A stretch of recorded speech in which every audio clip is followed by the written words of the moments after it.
Assalamualaikum warahmatullahi wabarakatuh. Bagaimana kabarnya anak-anak hari ini? Alhamdulillah, semoga sehat walafiat dan lebih semangat untuk melakukan aktivitas hari ini dan dapat mengikuti pembelajaran pada hari ini. Sebelum belajar, alangkah baiknya kita berdoa terlebih dahulu. Berdoa dimulai. Bismillahirrahmanirrahim. Rabbi zidni ilman warzuqni fahman. Amin.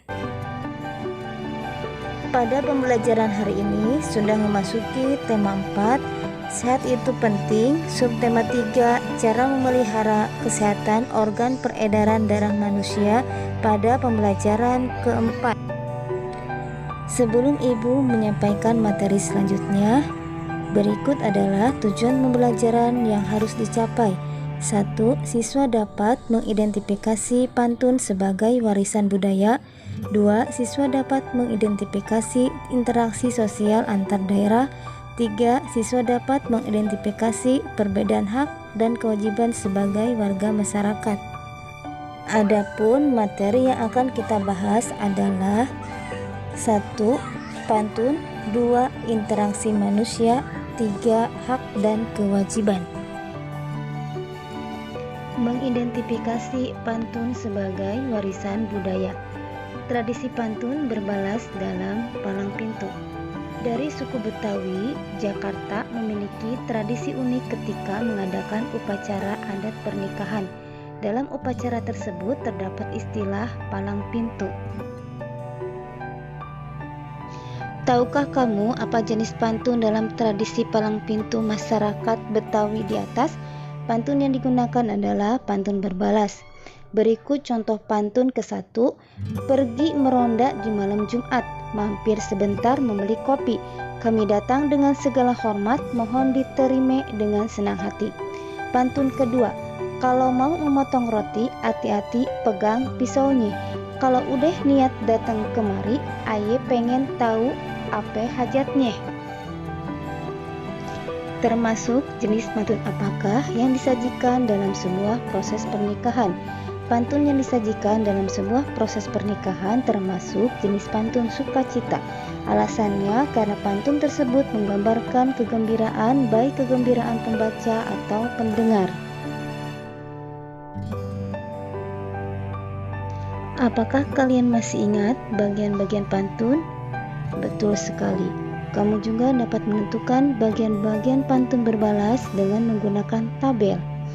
Ayo cermati sekali lagi contoh pantun dalam palang pintu berikut. Dan lihatlah tabel identifikasi pantun sebagai berikut.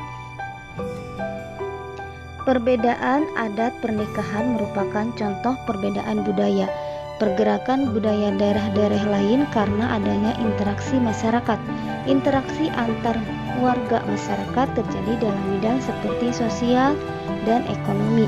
Berikut faktor-faktor yang mempengaruhi terjadinya interaksi antar daerah adalah 1. Perbedaan potensi fisik, yaitu berhubungan dengan kondisi alamnya.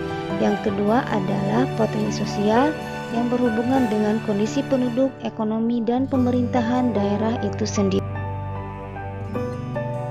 Contoh potensi fisik adalah suatu wilayah memiliki potensi daerah yang bagus, tetapi daerah tersebut kekurangan tenaga kerja.